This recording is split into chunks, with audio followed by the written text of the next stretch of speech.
Bom dia a todos, a paz do Senhor Jesus Cristo. Estamos na segunda parte do vídeo que fala sobre o crescimento de Jacó em Padã-Arã, junto com seu tio Labão. Em nosso último áudio do estudo da vida, da origem de toda a criação feita por Deus e todos os ensinamentos vindos da boca do próprio Deus que é revelado nas Escrituras Sagradas, que junto com a verdadeira ciência, com a arqueologia e com a história inteira da humanidade, tudo isso junto, forma uma coluna ou um conjunto da verdade, da fé e do amor vindos de nosso Senhor e Salvador Jesus Cristo. Nós paramos no capítulo 30 de Gênesis, do versículo 1 até o 33. Vamos dar início até o 43, quando finaliza este capítulo. Por que nós demos essa pausa de 2 vídeos? Porque o assunto que nós tratamos aqui é muito extenso, colocamos muita coisa. Então ficar em um vídeo só ficou meio longo. Então fizemos o vídeo ontem, primeira parte, e aqui encerrando com a segunda parte. Nós vimos Deus com seu relacionamento com o homem no período da inocência, e que se conservava com Adão todos os dias no jardim do Éden.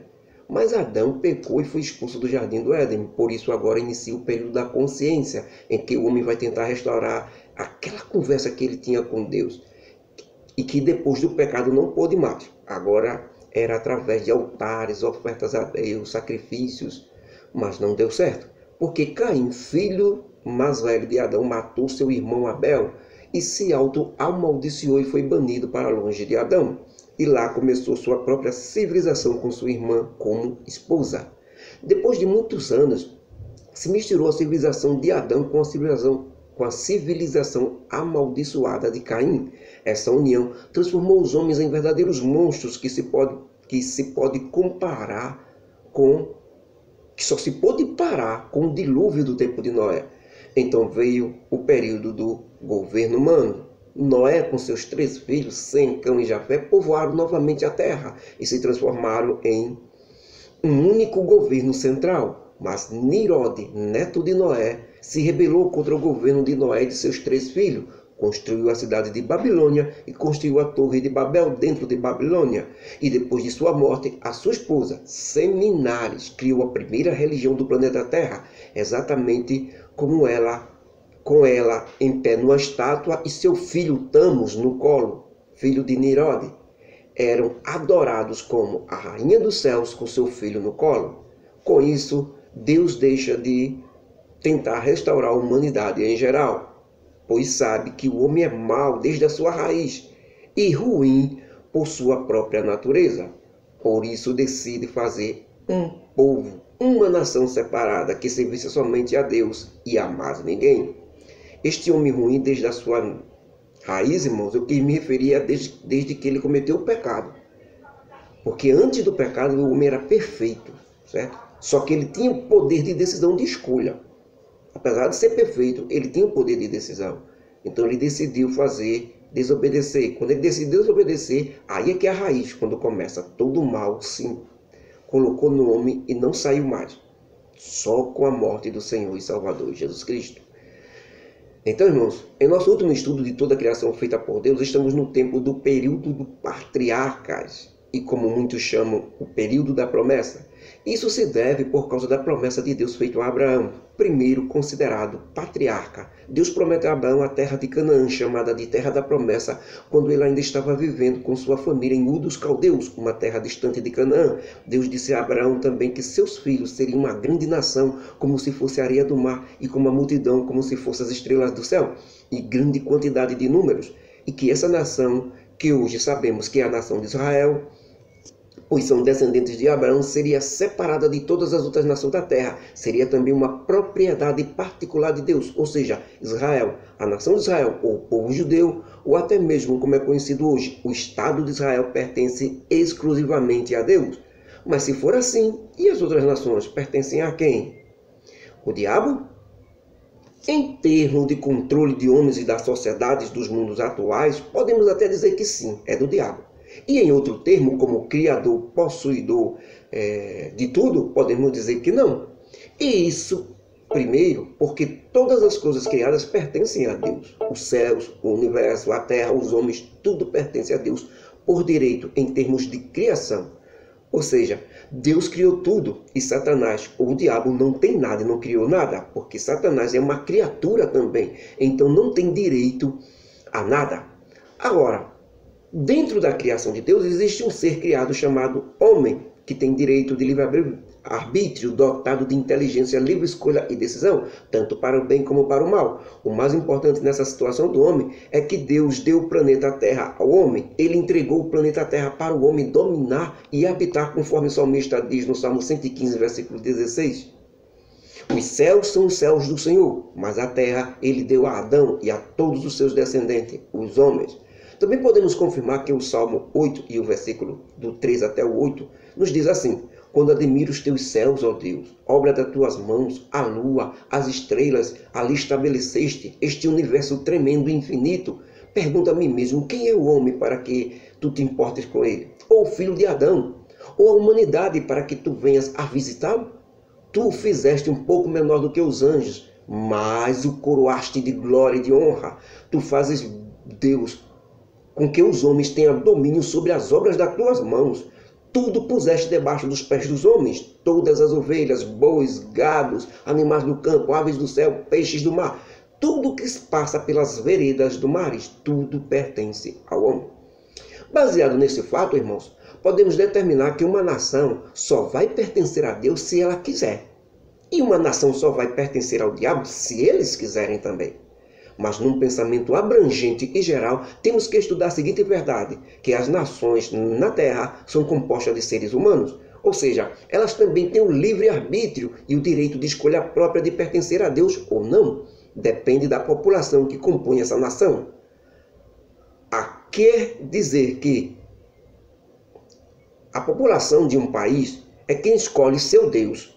Será o seu Senhor ou não? Isto quer dizer que não é o fato de ser uma nação religiosa que determina que a nação pertence a Deus, mas é o fato de ser uma nação cristã. Não é o fato de ser uma nação cristã, católica ou evangélica que determina que a nação pertence a Deus. Não é o fato de ser uma nação muçulmana que determina que uma nação pertence a Deus. Não.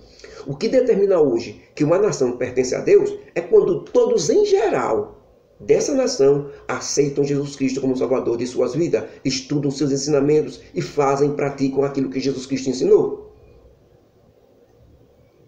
Principalmente o maior de todos os mandamentos, que é amar o teu próximo como a ti mesmo.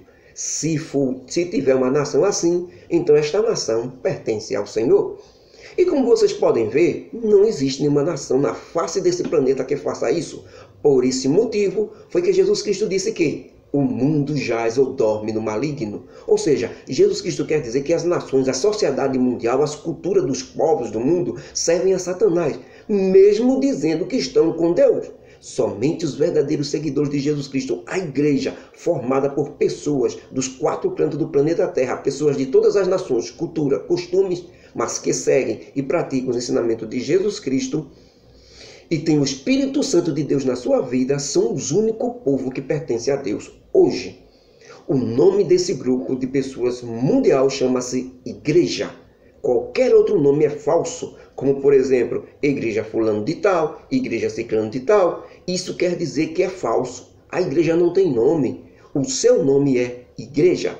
Todo sistema religioso com nome é uma religião. Uma denominação evangélica é uma religião. Um sistema de organização religiosa é uma religião.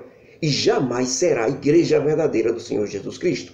Mas, irmãos, naquela época, como hoje também, as nações não serviam a Deus e não tinham o verdadeiro Deus como seu Senhor. Ou faziam misturas, serviam a Deus e serviam também as imagens de escultura, a outros deuses, a ídolos, né? Consideravam-se deuses, até os próprios homens consideravam também o Deus Sol, a Lua, as estrelas, adoravam toda mistura com a adoração de verdadeiro, como se fosse a adoração do verdadeiro Deus. Porque é os homens que escolhem isso. Deus não obriga uma pessoa ou uma nação a servir a ele na força. Por isso que Deus decidiu começar do zero com uma nação que ele ensinasse seus mandamentos desde o início da criação dessa nação. E foi assim que tivemos a chamada de Abraão para Deus fazer esta nação separada das outras nações. Mas mesmo separando essa nação, Deus dá ao povo de Israel o direito de servir a ele ou não. E Deus nunca obrigou, e foi por isso que Deus deu os 10 mandamentos ao povo de Israel e a chamada lei de Moisés, para que eles tivessem a escolha de cumprir esse mandamento, para que se tornassem realmente pertencentes a Deus ou não. Começamos então com Deus chamando Abraão para ele fazer uma nação, somente para Deus. Depois de Abraão, que Abraão assumiu o patriarcado, foi seu filho Isaque, e agora Isaque está se preparando para passar o patriarcado para seu filho Jacó, ou Israel. Pois é, agora voltemos para o nosso estudo. Nós vimos da última vez que por suas 2 esposas Jacó trabalhou 14 anos, mas todos já perceberam, e era notório que a todos que Leia, a primeira esposa de Jacó, era desprezada por causa do amor que Jacó tinha exclusivo por sua segunda esposa chamada Raquel. Leia, esposa desprezada, teve filhos, mas Raquel, esposa mais amada por Jacó, era estéril. Não podia ter filhos. O primeiro filho de Leia com Jacó começou a formação da nação de Israel. Foi Rúben, Simeão, Levi e Judá. Depois vieram os outros filhos consequentemente. E Leia engravidou outra vez e deu o seu filho chamado, que nós vimos, Simeão e Judá. Um país do Oriente, nação de Israel. Nós vimos toda a composição. No Oriente Médio. As margens do mar Mediterrâneo é considerada a terra santa bíblica por judeus, cristãos e muçulmanos. Os locais mais sagrados ficam em Jerusalém, na cidade antiga, que são o complexo do monte do templo, que compreende o Domo da Rocha dos muçulmanos, o histórico Muro das Lamentações, a Mesquita de Al-Aqsa e a Igreja do Santo Sepulcro. O centro financeiro de Israel é Tel Aviv, e conhecido por suas praias e pelas arquiteturas balneárias. Capital, Jerusalém. Continente, Ásia. Moeda, novo shekel israelense. E a língua oficial, língua hebraica. Bem, a ordem dos filhos é essa. O primeiro foi Rúben, o segundo Simeão, o terceiro Levi. Essa tribo de Levi foi muito importante porque foi dela que nasceu Moisés, o libertador de Israel, e Arão, o primeiro sumo sacerdote da nação de Israel. Mas o quarto filho foi Judá. E essa tribo de Judá é a mais importante da nação de Israel, porque é a tribo de Judá que saiu o rei Davi, e que depois Jesus Cristo nascera dessa tribo de Judá, e ficaria conhecido como o leão da tribo de Judá. É desse filho chamado Judá e de seus descendentes que todos os israelitas hoje são conhecidos como o povo judeu. Vimos o quarto filho chamado Judá, que Leia parou de ter filhos logo após ele. E Raquel, a segunda esposa, que era a mais amada por Jacó, vendo que não conseguia engravidar, todo aquele desespero, ficou desesperada e pediu a Jacó que desse filho a ela. Jacó também disse que não era Deus, que não podia fazer isso. E não, mas isso era muito forte, irmão, naquela época ela precisava. Então o que é que ela faz? Ela faz o compromisso de pegar sua serva Bila para se deitar com Jacó, seu marido. E quando ela tivesse filho, o filho seria dela, de Raquel, porque Bila era escrava de Raquel. Tudo que Raquel tivesse pertencia, tudo que Bila tivesse pertenceria a Raquel por direito e por lei. Então, já que Raquel não podia ter filhos, deu a sua serva Bila a Jacó para ele ter relação com ela. Ela engravidou e teve filho. Já pensaram, irmão, numa situação dessa? A falta de fé em Deus é terrível. A Bíblia faz questão de mostrar tudo isso para o ensino, para o nosso ensino, para mostrar o quanto somos incapazes de fazer no mínimo de Deus para nós. Isto é, a fé, termos fé e não fazermos arrumadinho como está fazendo agora a Raquel. Raquel é muito diferente, irmãos, de Ana, por exemplo. Ana com Elcana, lembra? Ana orou para ter filhos. E o Senhor atendeu a sua oração e fez um milagre nela. Ela teve o filho que se chamou Samuel, profeta, sacerdote, e juiz da nação de Israel. Mas Raquel preferiu o arrumadinho e fez isso. Bem, como sempre, irmãos, os homens sempre são chegados a um arrumadinho. Jacó aceita fazer como Raquel pede, porque Jacó amava muito Raquel e queria agradá-la, mesmo que para isso deixasse de lado as regras de Deus e seguisse as regras de Raquel. E depois que Jacó teve relação com a Bila, serva de Raquel, ela engravida e tem um filho, um masculino, e esse menino Raquel toma nos seus braços e disse: julgou-me Deus, a minha afronta e me deu um filho, por isso colocou seu nome Dan. Essa é a tribo dos Danitas.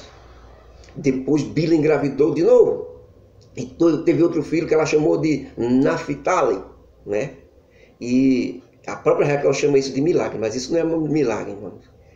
Porque Bila podia muito bem ter filho com Jacó. Milagre era se Raquel tivesse tido filhos. Aí sim seria um milagre da parte de Deus. Milagre, irmão, só vem do impossível. Raquel tinha que orar a Deus para Deus abrir a madre dela e ela ter filhos. Aí seria um milagre. Mas não dando sua serva Bila, que era fértil, para ter filho, isso não é milagre. Isso é arrumadinho. Bem, e vendo agora a Leia, a irmã de Raquel, que ela tinha parado de ter filhos, e que Raquel, sua irmã, tinha utilizado sua serva Bila para ter filhos com Jacó, sentiu mais uma vez em desvantagem, e partiu para o ataque também, e pegou a sua serva, né? Chegou até Jacó e disse a ele, se Raquel tem o direito de usar sua serva para ter filhos contigo, eu também sou tua esposa, e tenho o mesmo direito também, então tá aqui a minha serva Zilpa, tem relação com ela, para que o filho que ela tiver seja meu. Jacó, sem condições de dizer não, porque já tinha dado sim. A outra teve relação com Zilpa também. E ela teve um filho, chamou o seu nome Azé. Essa será conhecida como a tribo de Azé. E será conhecido como o oitavo filho de Jacó. O oitavo das 12 tribos que os filhos de Israel já teria. Tribo de Azé. E assim, quando Jacó vem chegando de tardezinha do pastoreio, somente com Raquel, assim quando Jacó vem chegando de tardezinha do pastoreio, Leia corre ao seu encontro e diz, hoje você dormirá comigo e terá relações somente comigo hoje, porque certamente eu te aluguei, porque meu filho Rúben conseguiu mandragoras e Raquel, né, a minha irmã e tua esposa também, pediu as mandragoras e ela ofereceu você para que fique comigo hoje e eu desse as mandragoras a ela. Então você vai dormir comigo hoje. E Jacó ficou com ela aquela noite e ouviu Deus os pedidos de Leia para que ela voltasse a ter filho de novo. Mas filhos, e Deus concedeu e Leia engravidou mais uma vez e pela quinta vez dela, ela dá mais um filho, homem, a Jacó.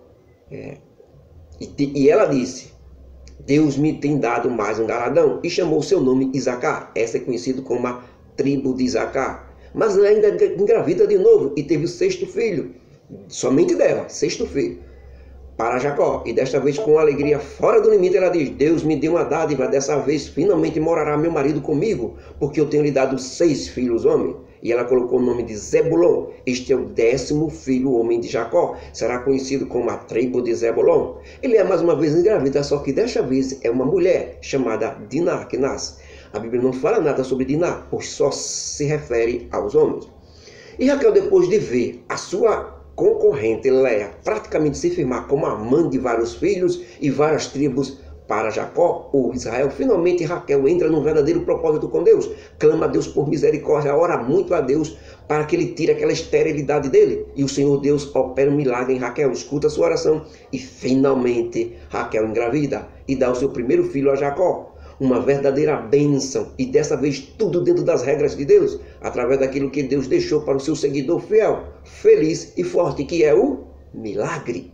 E Raquel, frutuando de tanta alegria, tirou Deus a minha vergonha, acrescente o Senhor a mim outro filho ainda, e colocou o nome dele José, que todos nós conheceremos, né, irmãos? E esse vai ser vendido para o Egito. Esse é o 11º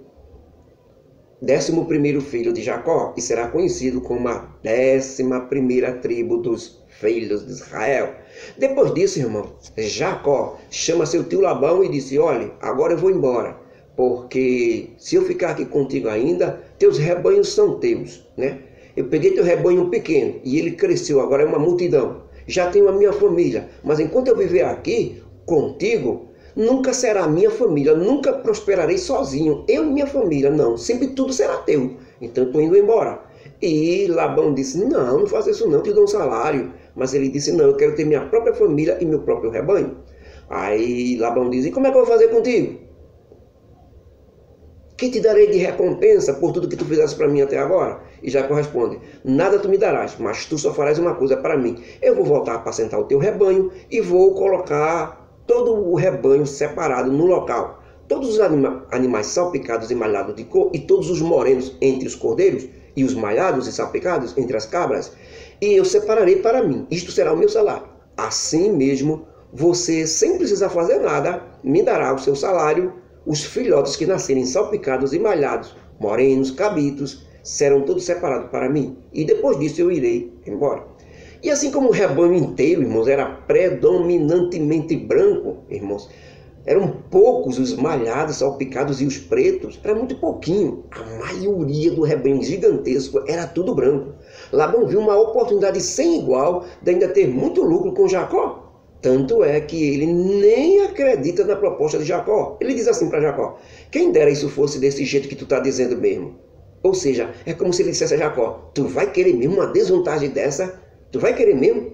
E Jacó mostra que não está brincando. E naquele mesmo dia, Jacó separou os bodes listrados e malhados e todas as cabras salpicadas e malhadas e colocou separadamente nas mãos de seus filhos para eles pastorearem separado do grande rebanho de Labão, que era predominantemente branco. E assim Jacó saiu primeiro com o rebanho grande de Labão, a uma distância de 3 dias de diferença, que separava ele do seu pequeno rebanho de listrados malhados, negros e morenos que estavam com seus filhos. Jacó fez isso para que o seu pequeno rebanho não se misturasse com o de Labão.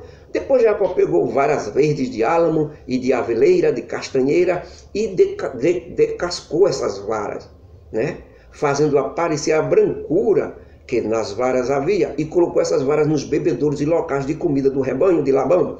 E quando o rebanho de Labão vinha comer e beber, e depois as fêmeas tinham filhotes, eles nasciam malhados, listrados e morenos no meio do rebanho. No meio de um rebanho que era de maioria clara.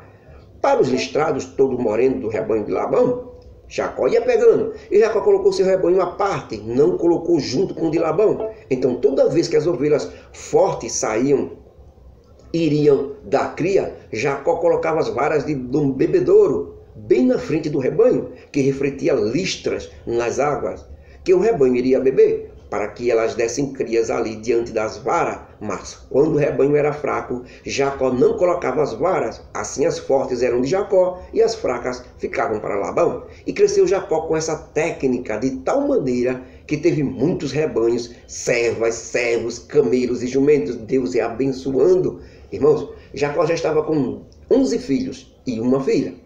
Uma família já bastante numerosa. E até agora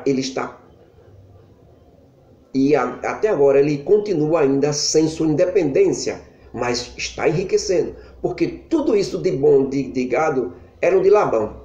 Mas agora com a separação, ele consegue crescer vertiginosamente, irmão. E o que se dá esse tamanho de crescimento de Labão? As varas de amendoeira? Não, irmãos. Apesar de nós aprendermos muito sobre essas varas, mas era Deus que abençoava. Não era só o salário que Jacó tinha, não, de Labão, não. Com aqueles rebanhos, não. Era a bênção de Deus. E também Jacó também quer ver as bênçãos da promessa de Deus. Ele precisa se separar de Labão. Ele precisa ver as promessas cumpridas na sua vida. Ele precisa voltar para Canaã para receber ficar no lugar de seu pai Israel quando ele falecesse. E para isso, ele quer colocar na posição para Deus cumprir as bênçãos. Ele se coloca, e Deus começa a abençoá-lo. E ele quer bens e rebanhos também para sua família. E propõe a Labão um acordo que ele jamais recusaria, que nós vimos. Labão aceitou na hora porque era do interesse dele ficar com a maioria. Só que os malhados, salpicados, negros do rebanho, ficasse com Jacó, cresceu demasiadamente, irmãos.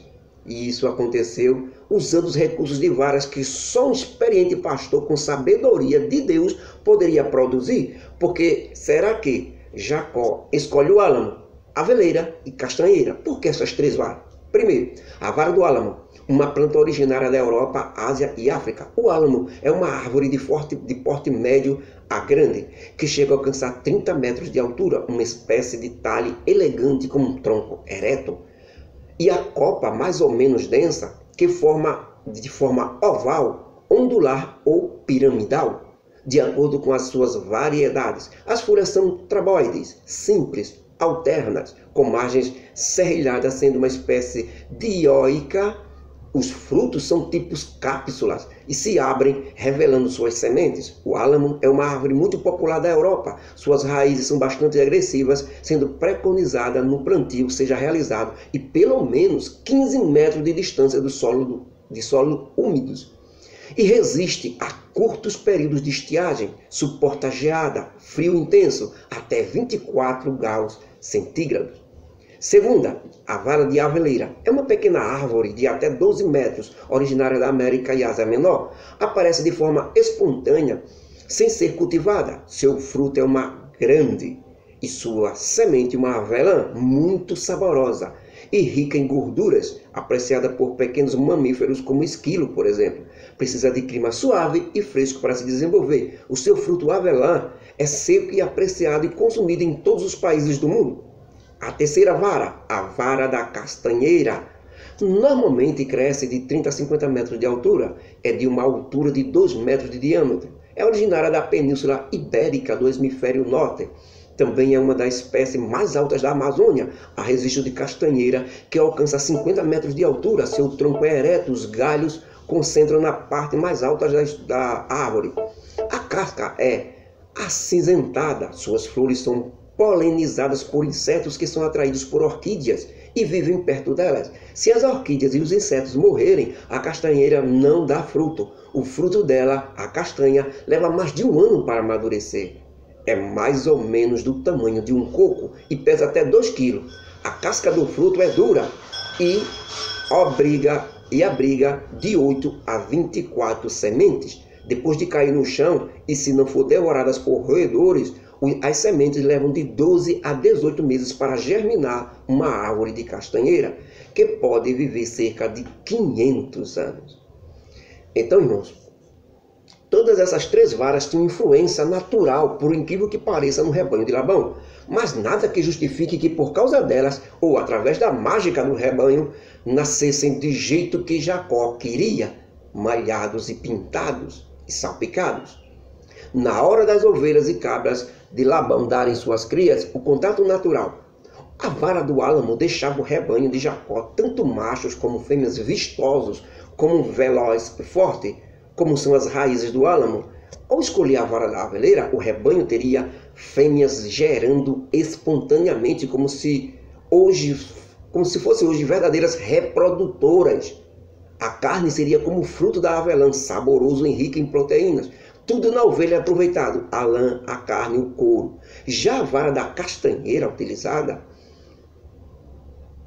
os reprodutores machos do rebanho de Jacó seriam fortes e altos, seriam os melhores da região. E as crias deles seriam fortes como a casca da castanheira. E outros produtores pagariam a Jacó para deixar os machos de seu rebanho reproduzirem com suas fêmeas nos rebanhos deles. E por fim, os rebanhos de Jacó durariam mais que os outros. Com isso, Jacó teve grande sucesso e usou de uma técnica de seleção para assim aprimorar o seu próprio rebanho. Durante 6 anos no seu trabalho se multiplicou. E devido a essa técnica do rebanho de Labão, o rebanho de Labão era fraco e o rebanho de Jacó se fortificava cada vez mais. Com isso ele enriqueceu, tendo rebanhos, escravos, camelos, jumentos, e que no final Jacó atribuiu tudo isso a Deus. Ou seja, apesar de todas as técnicas, irmãos, apesar de tudo aquilo que se poderia fazer naquele tempo para enriquecer, o grande fato era que se não fosse Deus para aprovar a técnica de Jacó, jamais os filhotes nasceriam como ele queria. E Deus abençoou para que isso acontecesse, porque Jacó queria formar de vez a sua família, esquecer tudo e voltar para a terra de Canaã, onde está seu pai Isaque, para que ele desse continuação às bênçãos de Deus. Por isso, Deus permitiu que tudo isso de Jacó desse certo. Pois se tivermos objetivos, irmãos, e o objetivo for correto, Deus abençoa, né? Pois se Jacó, por exemplo, quisesse fazer tudo isso, essa fortuna, para ir para o Egito, para curtir a vida, é claro que Deus não abençoaria. Porque Deus só está com o homem quando o homem está com ele. Quando o homem dá uma de eu é que mando, eu é que faço, eu vou curtir a vida, eu vou ver a minha vida primeiro, eu sou dono da minha vida, então Deus deixa para lá. Pode ir, mas se quiser ficar com Deus, tem que seguir as regras de Deus e não as suas. Foi o que Jacó fez. Livro de Gênesis, capítulo 30, versículos 33 até o 43. Final do capítulo e final da história do enriquecimento de Jacó. Que a graça do nosso Deus, o amor de Jesus Cristo e as consolações do Espírito Santo estejam conosco hoje e para sempre. Amém.